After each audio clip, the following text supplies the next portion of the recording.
Tapi tak kusangka buruk banget ini. Korbannya AHY dan Demokrat. Demokrat kena prank dari musang berbulu domba. Kira-kira gini, lebih baik minta maaf daripada minta izin. Itu hanya orang yang punya rekam jejak yang panjang gitu.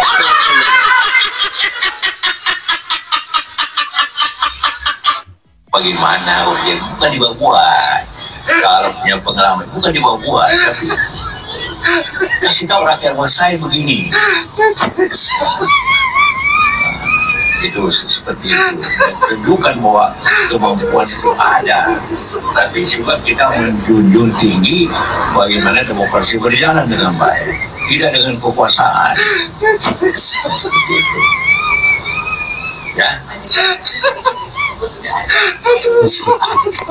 Iya.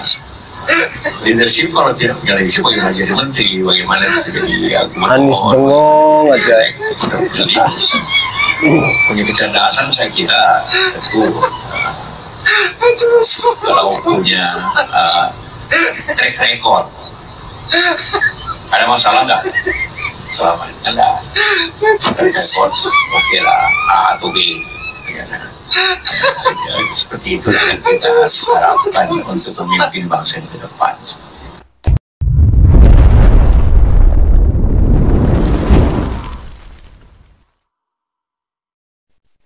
Assalamualaikum warahmatullahi wabarakatuh.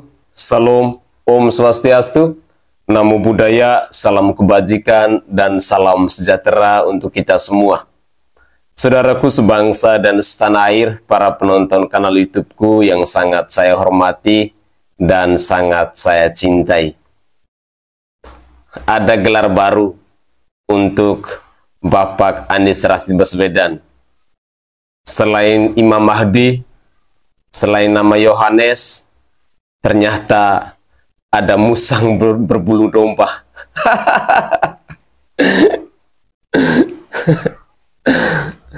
Aduh, Anies.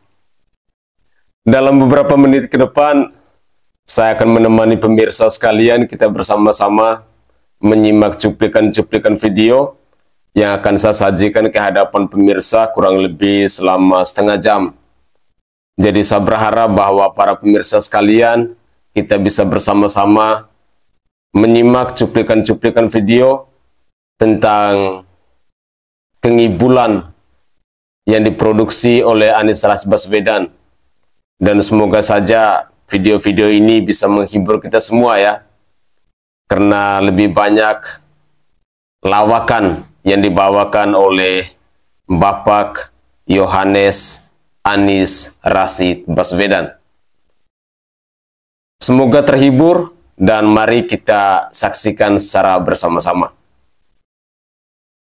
Gus Muhaimin memberikan program siapapun yang hamil yang ada di muka bumi Indonesia ini akan diberikan tunjangan selama hamil. Perutnya bisa sebesar ini ya? Ditambah lagi, banyak sekali dalam survei itu porsi orang yang belum menentukan sikap, tapi nggak pernah ditanyakan kok masih banyak ya yang belum ini yang di menentukan belakang sikap. ini kok kayak Jadi gini mereka modelnya. yang masih belum menentukan sikap ini sangat mungkin mengarahkan pilihannya tidak sesuai dengan prediksi para penyelenggara survei. Itu juga yang kami rasakan di Jakarta. Pengalaman Pilkada Jakarta tidak ada satupun dari survei yang memprediksi akan menjadi pemenang. Muka-muka lucu Ternyata, semua di belakang ini. Survei berbeda dengan hasil pilkada. Nah, kita lihat saja. Nanti biar sejarah membuktikan. Mandir mandir bang guling bang syariah bang mekar ketok-ketok pintu harian tempohan mingguan bang konwalkan bunga yang lunas saya hutang jual kebun kayu Albasia. Mandir bang guling bang syariah bang mekar ketok-ketok pintu harian tempohan Mantra mujarab untuk menang di Pilpres 2024. jual kebun kayu Albasia. Ini gagasan kami, ini rekam jejak kami, ini karya kami, dan biarkan rakyat tanpa dipengaruhi, tanpa tanpa ada tangan negara yang terlibat, negara netral, negara mengambil sikap di atas semuanya. Koalisi perubahan yang baik jadi amburadul. Menitipkan kewenangan itu. Pertama lem Aibon, kedua menimbun bansos, ketiga patung bambu, Rekam gagasan yang baik. patung sepatu. Air kita lebih mahal daripada BBM kita. Minum air kita lebih mahal daripada BBM kita. Oh ya?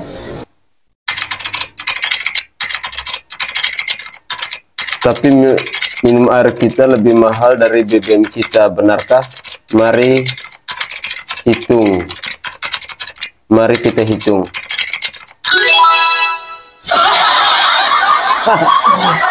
Ngibu lagi Mas Anies. Pemimpin itu siapa sih?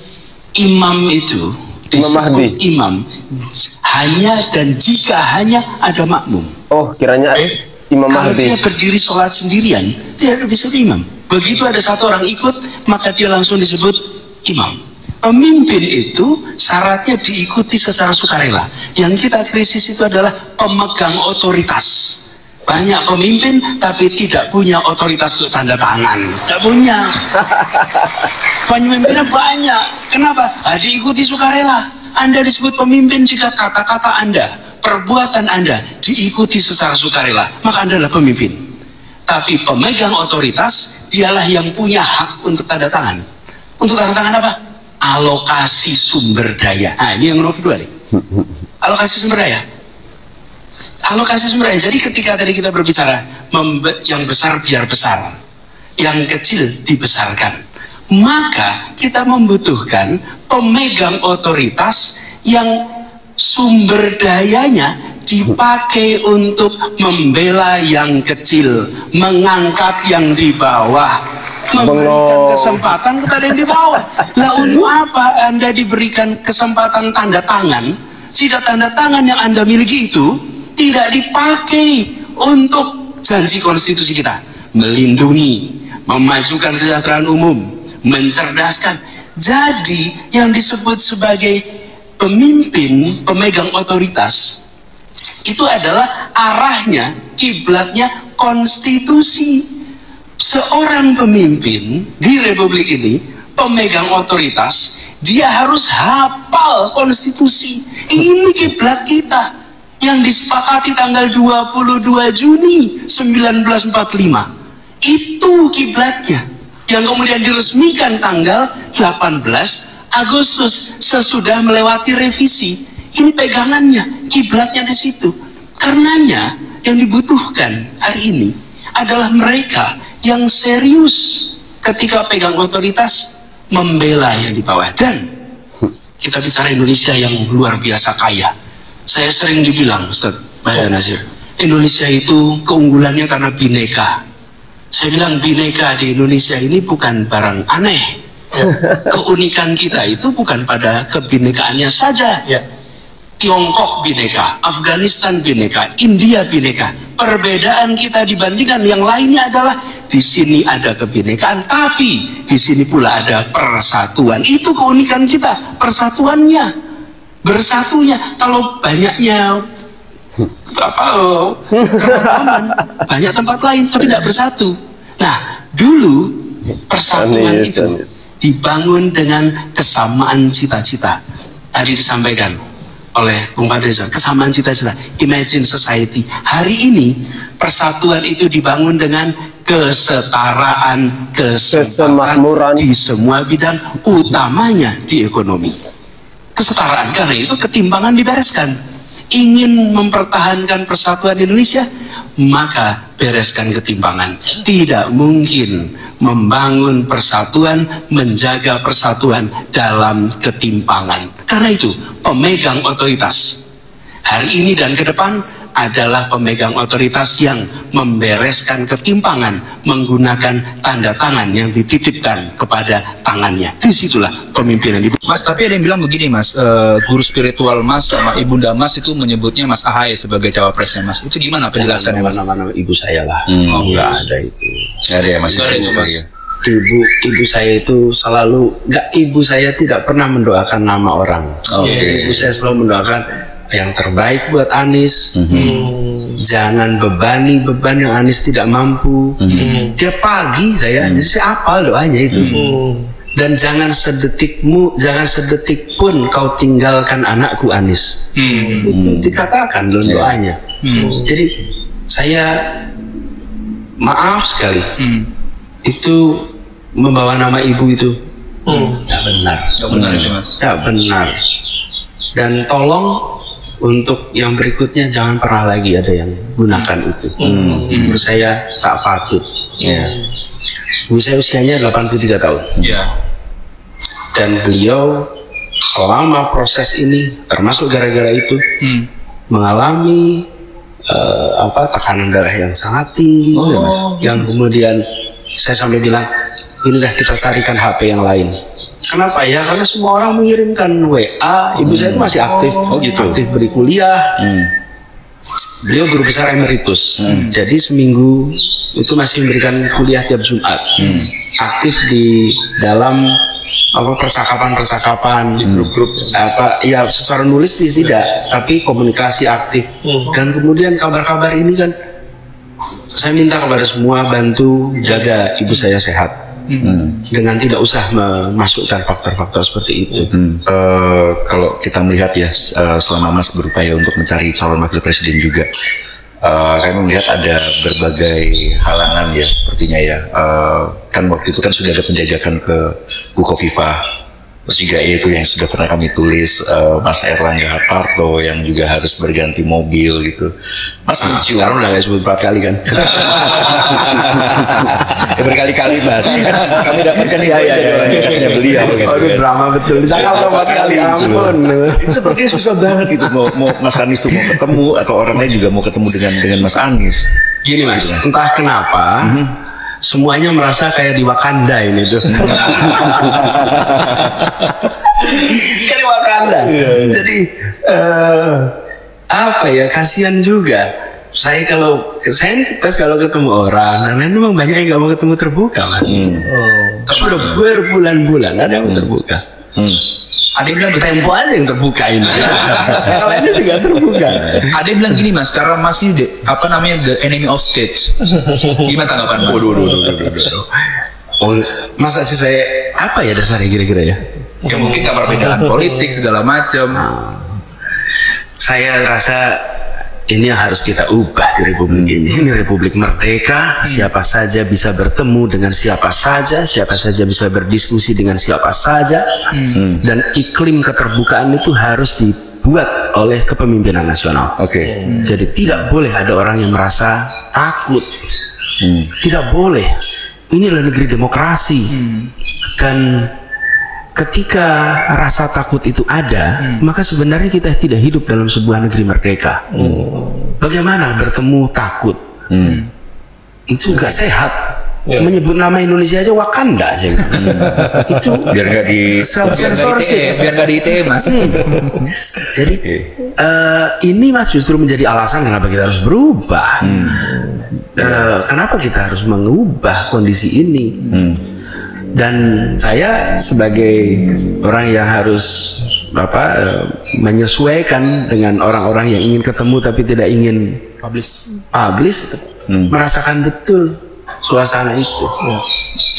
Tapi kan Mas, mereka takut. Saya beritahu Mas, saya sampaikan, saya tidak pernah berkeluh kesah soal ini, nggak pernah. Saya nggak pernah berkeluh kesah. Saya tidak pernah mengatakan kok begini ya, tidak. Saya hadapi aja, saya jalani saja. Mereka takut. Dan saya berharap bahwa ini nantinya akan menjadi hikmah yang bisa saya ceritakan di kemudian hari. Itu mereka takut ada kasus hukum kah Mas, atau gimana sih Mas yang Mas tangkap itu? Tanya sama mereka, nggak tahu. Yang Mas dengar seperti apa Mas? Mas dengar apa? Saya gini Mas, saya tidak tanya itu. Saya bukan jurnalis juga gitu. Kenapa? Buat saya ketika seseorang menunjukkan sebuah sikap bahwa saya pengen ngobrol tapi nggak ingin publis, hormati. Nggak usah dieksplorasi. Memang Anda punya masalah hukum apa? Memang Anda melanggar apa? Nggak usah, udah hormati aja. Ini sebagaimana kalau datang ketemu, Mas kalau boleh kita ketemunya tidak di rumah, kita ketemunya di restoran, kita ketemunya di kampus, ya saya hormati aja itu. Oke. Ini termasuk ini nggak sih Mas, yang kami dengar ya Mas, ya termasuk pengusaha gitu, takut ketemu Mas, takut memberikan bantuan lah untuk pergerakan-pergerakan ke daerah-daerah gitu Mas. Pada akhirnya kan sempat tidak bergerak kan Mas, sempat sebulan lah gitu Mas. Itu gimana Mas? Ya gitulah. Gitulah gimana tuh Mas? Ya gitulah. Sorry dong Mas. Kan biasa kita bisa Ya lihat begitulah. Mas. Betul begitu ya Mas. Jadi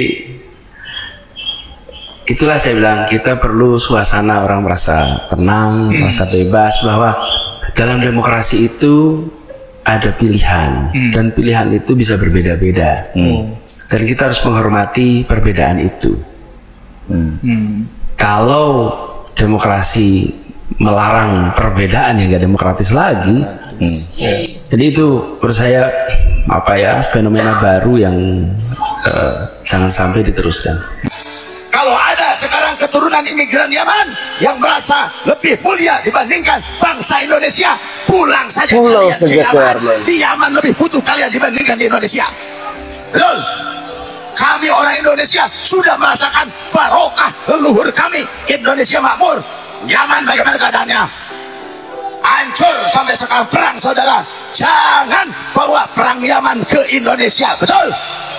Kalau kalian mau pulang ke negeri kalian Yaman, alhamdulillah kami senang sekali.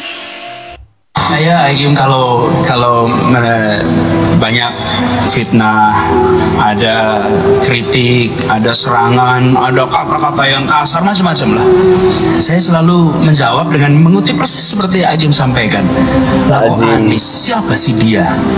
Rasulullah saja yang uswatun hasanah, yang sempurna itu mandi fitnah. Bayangkan kita.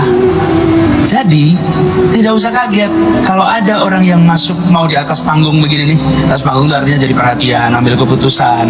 Itu sesuatu yang menjadi pengambil keputusan, pengambil kebijakan, itu sudah sorotan.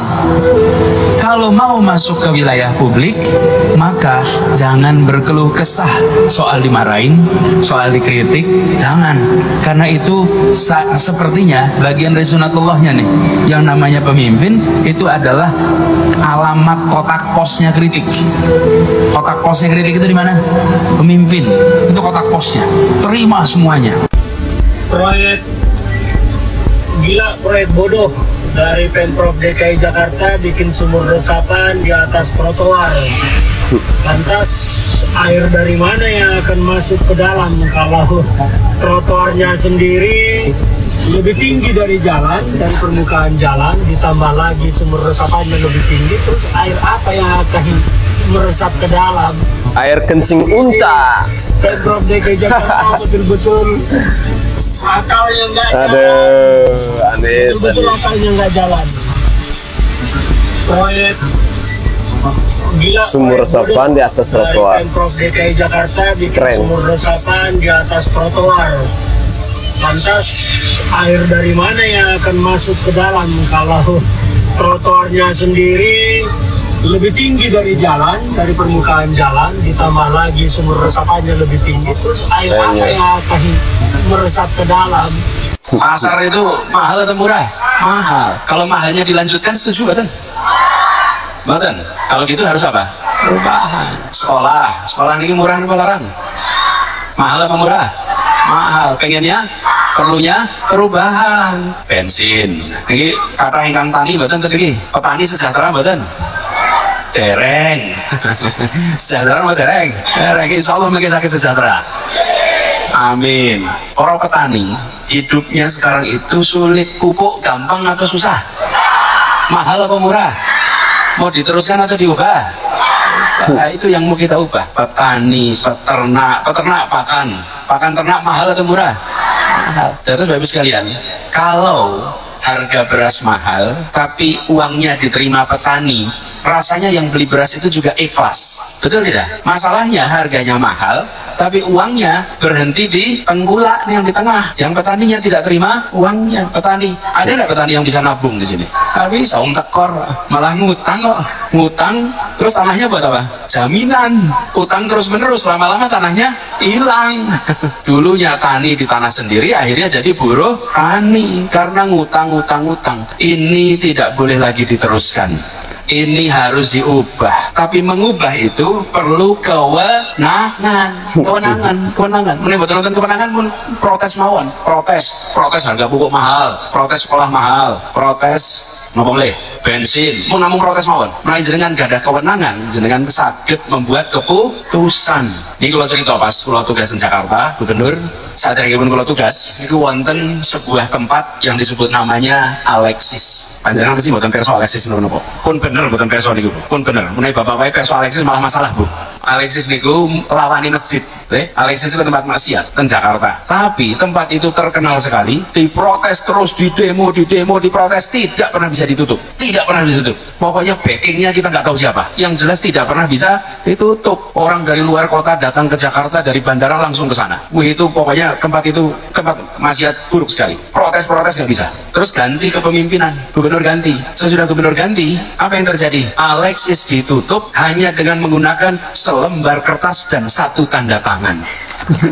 Rampung langsung tutup. Itu namanya kewenangan. Mau protes 1000 orang kalau nggak punya kewenangan, ya betul saged nutup. Lalu betul. Nah, sekarang saya dan Gus Imin dicalonkan oleh partai apa? Nasdem, PKB, PKS. 3 partai ini mengusung nama koalisinya, koalisi Anies Amin. Lu singkatan Anies Amin, Anies Muhaimin. Pak, koalisi perubahan. Nah, koalisi perubahan untuk melakukan perubahan. Nah, kewenangan itu tidak didapat dengan cara-cara lain kecuali pemilu dan pilpres. Jadi kita ingin mengajak pada warga sekalian, apakah ingin perubahan atau ingin dilanjutkan?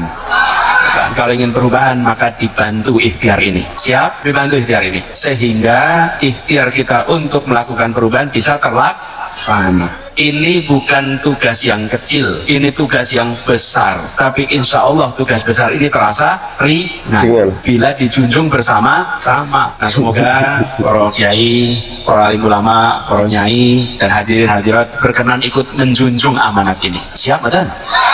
Siap, ajak semuanya, mari kita ikhtiarkan. Dan yang kami ikhtiarkan kalimatnya sederhana, kami ingin negeri ini ada keadilan supaya kemakmuran dirasakan oleh semua. Jangan sampai yang dapat kemakmuran cuma sebagian, yang sebagian lain tidak dapat kemakmuran, supaya kesempatan itu sama. Suara langitnya kamu itu pasangannya Anies Baswedan. Padahal di pikiran saya belum masuk. Mas Anies waktu itu masih gubernur. Yang kedua, saya juga tidak bisa jawab ya atau tidak. Saya renungkan karena kabar langitnya kok beda dengan kabar buminya. Buminya tidak seperti itu, tapi langitnya seperti itu. Saya cuma terima, tidak saya bantah, tidak. Ternyata menemukan jalannya, dan seperti kiai-kiai yang saya ketemu dapat perintah itu, ternyata perintah langit nyambung dengan keadaan bumi. Saya datang ke banyak tempat tanpa kamera, tanpa media, omong kosong Anies. bukan untuk selfie dan diposting di pagi hari. Bukan. Saya bukan lari-lari untuk posting foto. Faktanya masuk ke sebuah warung, tahu-tahu yang punya warung ngeliatin, bengong. Ini seperti kenal tapi siapa gitu. Kan pelosok di banyak tempat, jadi nyapa juga belum tentu berani. Saya ngobrol dengan masyarakat, saya mendengar cerita mereka, dan saya temui mereka bukan untuk selfie dan diposting di pagi hari. Bukan. Saya bukan lari-lari untuk posting foto. Padahal omong kosong Anies. Sudahkah pembangunan infrastruktur memberikan manfaat yang setara bagi semua? Saya contoh konkret, banyak bertanya tentang jalan tol. Pertanyaan yang muncul tentang jalan tol, coba saya beri ilustrasi. Jalan tol yang sekarang dibangun, lebarnya mungkin 80 Ekspresi meter. ambisi. dia membebaskan tanah rakyat, tanahnya dibeli, lalu kemudian rakyatnya pindah. Pertanyaan, bolehkah rakyat menyertakan tanahnya di situ sehingga ketika tol itu nanti dibangun sampai kapanpun keuntungan dari jalan tol itu juga diterima oleh orang-orang yang punya tanah yang di atasnya dibangun jalan tol?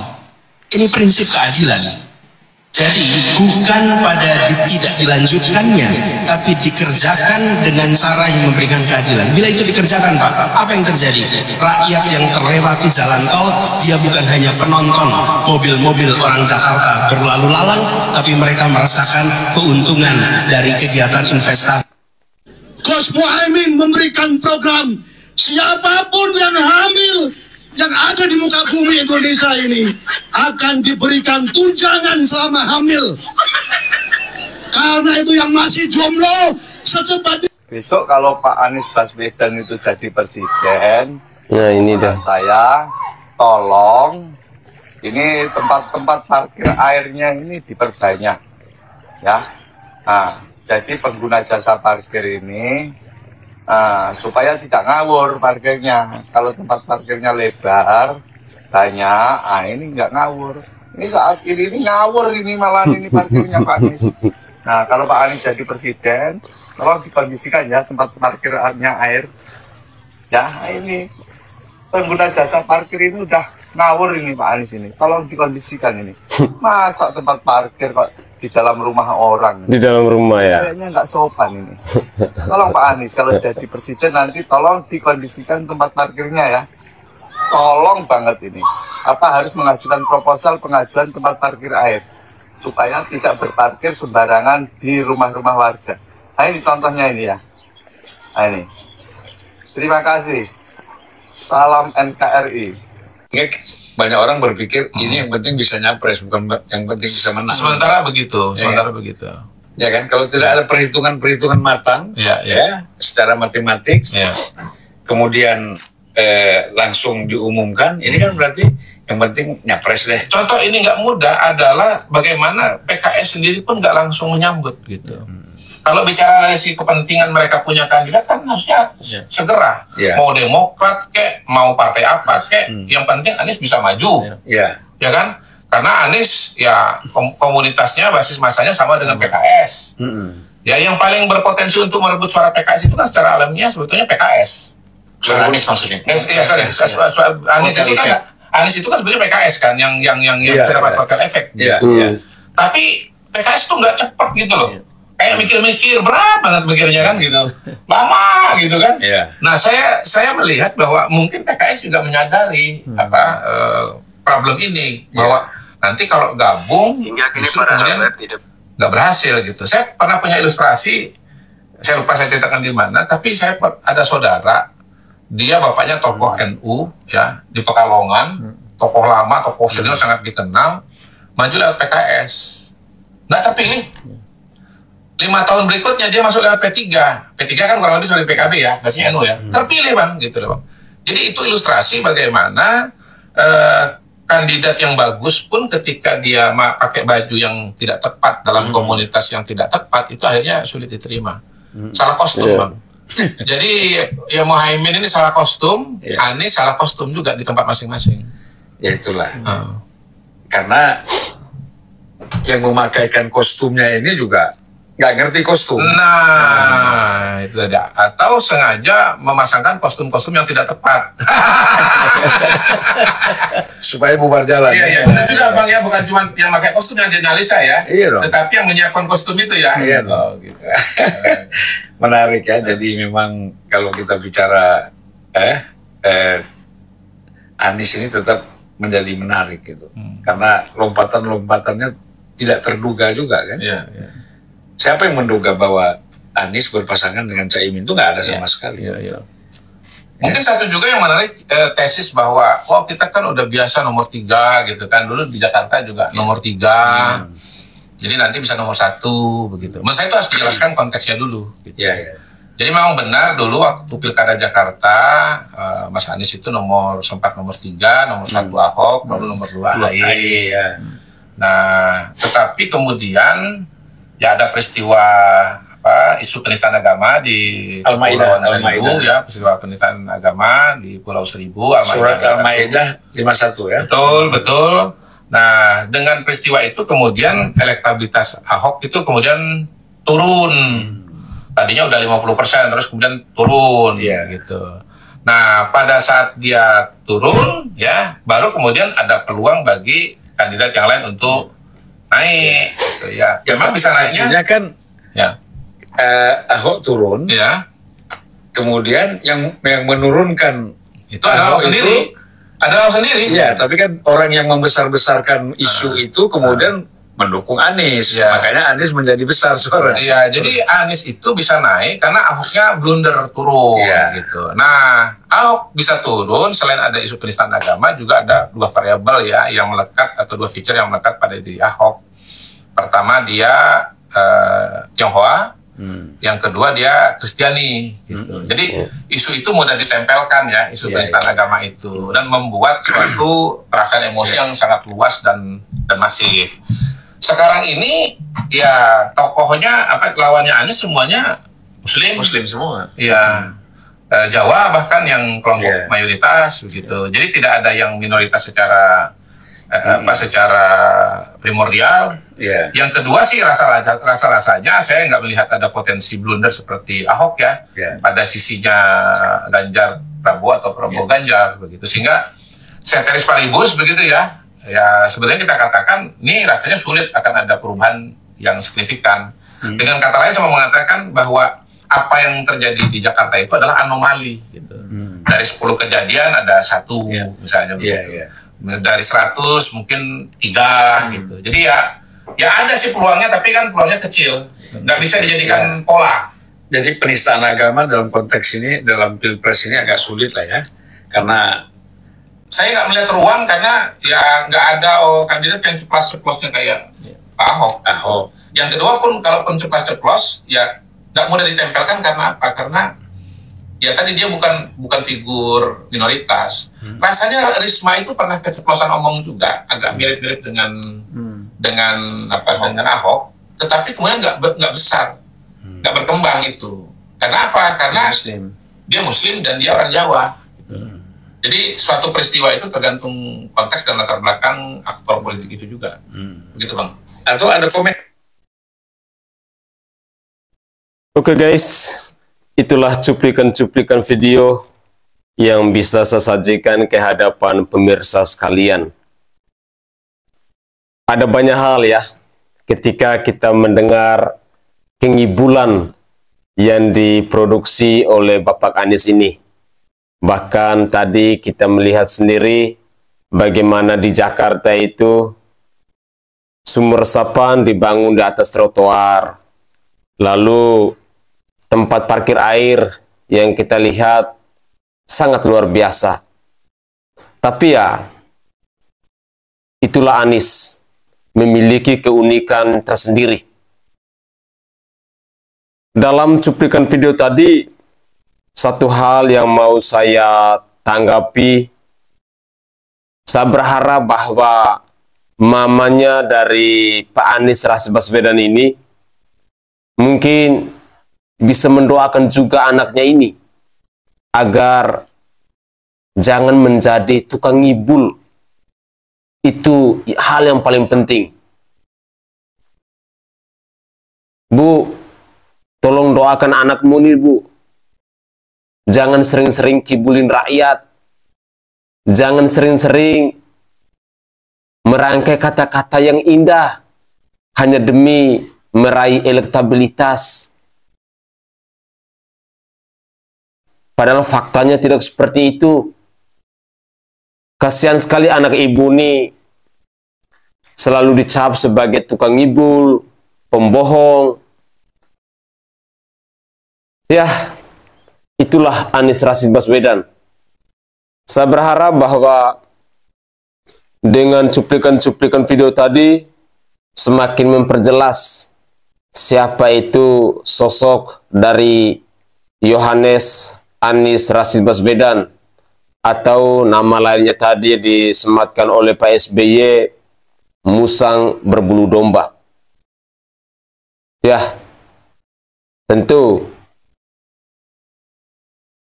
bagi seorang Anies Ras Baswedan, dia akan melakukan apa saja asalkan dia bisa berkuasa. Ambisinya, nafsunya yang sudah tidak bisa terkontrol, sehingga segala cara pasti akan dilakukan oleh Anies. Dengan demikian, saya berharap bahwa rakyat Indonesia ini kita harus kritis, harus cerdas dalam memilih. Rekam jejak Anies, pemirsa sudah saksikan sendiri. Kengibulan Anies seperti apa, pemirsa sudah saksikan sendiri.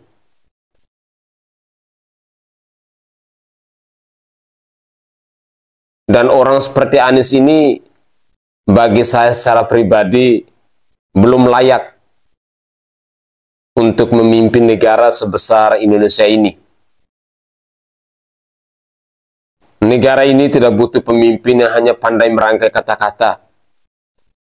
Negara ini tidak butuh pemimpin yang hanya duduk diam di tempat, di ruangan ber-AC. Negara ini butuh pemimpin yang bekerja keras, berjuang bersama rakyat. Dan sosok seperti Anies ini tidak bisa. Rakyat tidak butuh hanya dengan kata-kata tanpa aksi nyata.